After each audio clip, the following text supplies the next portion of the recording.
Hey guys, it's Derek here. Today we're going to be taking a look at most people's very first anime waifu.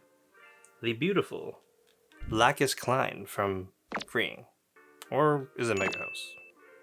Let's find out. The outside of the box is incredibly pink. We have a lot of Lacus on there and a lot of geometric shapes. It really lends into that Gundam Seed theme really well. The font that they used also kind of reminds me of something you'd see from Gundam. The inner plastic blister's honestly really solid. Probably the very best freeing bunny that I've received so far. The large part of her ponytail is actually separated completely and is completely encased in some bubble wrap. We also get some placeholders for her bunny ears and also that giant peg in the back for her hair. This is a nice touch and I'm glad that Freeing is taking their time to protect their figures before they get to us. The assembly is super straightforward as usual. Just plop in the bunny ears, the giant piece of the hair, and also use that little tiny piece that is clear to prop up the hair. Mine doesn't really fully align and is a little bit wobbly, so I'm not sure if it is really that necessary. As for Haro, you just plop him inside there and he can freely move around, so you can honestly have him face any way you like. But if we gotta talk about design, ooh damn, she thick! I'm honestly really surprised they went this route. At a glance, even though she looks like Lacus, she really isn't, and fans of the series will kind of know what I'm talking about. Lacus doesn't really have these generous proportions, so it's a little bit confusing why they went this route, because they typically are very accurate to the anime when they make these B styles. I will say she kind of resembles Mira a lot more, but don't let anyone else know that.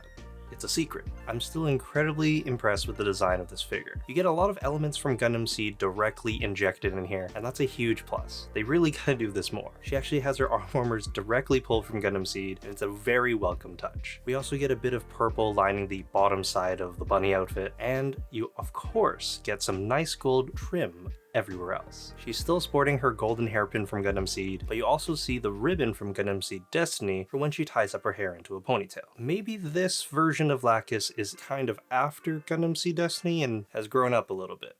Grown up a lot. One thing they did get right though is she's as thick as she is expensive. She cost about 30,800 Japanese yen, or about $270 US. She does sit comfortably next to a lot of my other quarter scale bunnies, and at 11.13 inches or 290 millimeters tall, you can easily fit her into your detolf or just about anywhere else you need her to go. However, if we move on to the paint, this is kind of where you see the freeing influence more than the Mega House. For the positives of the paint job, it has to go to the white portions of the bunny outfit. You get to see a lot of the pre-shading from underneath, and on top you can also see a bit of pearl that's mixed in with the white, which is really nice and completely sealed in with a lot of nice clear, which makes the entire outfit really glossy and shiny, and definitely the highlight of the entire figure. The Haro is also incredibly well done, and I'm glad this was included as an accessory. You don't typically see these too often with bunny figures, so I'm really happy whenever they do go that extra mile and add something different. But I do need to point out a few areas where I think the freeing side of the collaboration kind of took over, and that's mainly with her hair. The pink of her hair is not quite the right shade. Typically with Lacus, her hair is a lot darker, and that's also the same case with all the promotional material that they gave out. This is kind of a similar situation with the Ram Bunny I reviewed a while back, and it's kind of sad to see that pink, for whatever reason, Freeing just can't really nail down. If you look closely, the bunny tail is also quite uninspiring. Not only is the shape not really that fluffy looking, the paint is kind of non-existent. It seems like they just put over a clear coat on top and just made it matte. I don't know what happened here.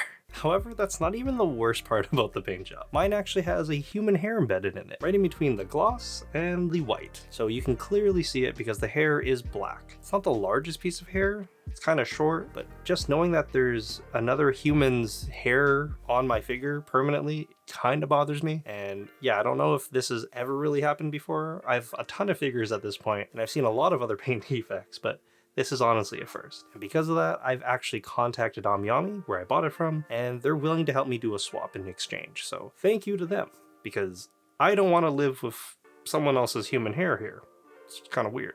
Has this ever happened to you? Hair aside, I really do like this Lacus bunny. They've gotten a lot more creative with how they're incorporating different elements of the anime into these bunny figures. I'm really happy for that. I don't really mind spending that little bit more to get another accessory, so things like the Haro are a great touch. I really do wish that they do clean up their quality control a little bit. It's still very hit or miss with Freeing, but the designs are pretty on point for the most part. I'd still say you should go ahead and buy this with confidence, and hopefully yours doesn't come with hair. So I hope you guys enjoyed the video. If you guys did, please consider giving this a like, And I'm really curious, would you keep a figure if you found a human hair in yours? Let me know in the comments down below. Also, I have a video over here which is my 2022 pre-orders. Come and see how much money I'm potentially going to be spending, and how broke I'm going to be. Go click that there. My name is Derek, and I'll see you guys next time. Bye-bye.